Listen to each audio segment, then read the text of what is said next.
Political पार्टीले पनि गाली गर्छ, भरमारले गाली गर्छ। अहिले छोड, भोलि छोड भन्छ। जेनजीले पनि आजै छोड, भोलि छोड, पछि छोड भन्छ।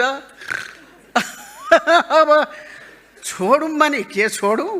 फेरि छोडेको भोलिपल्ट थुक्क पालो त दिएको थियो नि त तिमीहरूलाई, एउटा औकात त, तिमीहरूको औकात त छोडेर हिँड्ने नरहेछ, के गरेर हिँड्यौ भन्ने फेरि अर्को आउँछ फेरि भाष्य। हामी त एकदम कस्तो भने पेन्डुलम जस्तो, त्यही पनि कतै जाँदा सुख नहुने अवस्था अहिले हाम्रो छ। हाम्रै बारेमा पनि कथा लेख्नुहोस् तपाईँहरूले। अब हाम्रो गृहमन्त्रीको के हाल छ त्यही लेख्नुहोस्, मेरो के हाल छ त्यही लेख्नुहोस्, अर्थमन्त्रीको के छ हाल्नुहोस्। 25वटा 30वटा जेनजीहरू हुनुहुन्छ, अनि अब एउटा जेनजीले भन्नुहुन्छ यति काम गर भनेर अर्को जेनजीले यति गर भन्छ, अर्को जेनजीले यति गर भन्छ।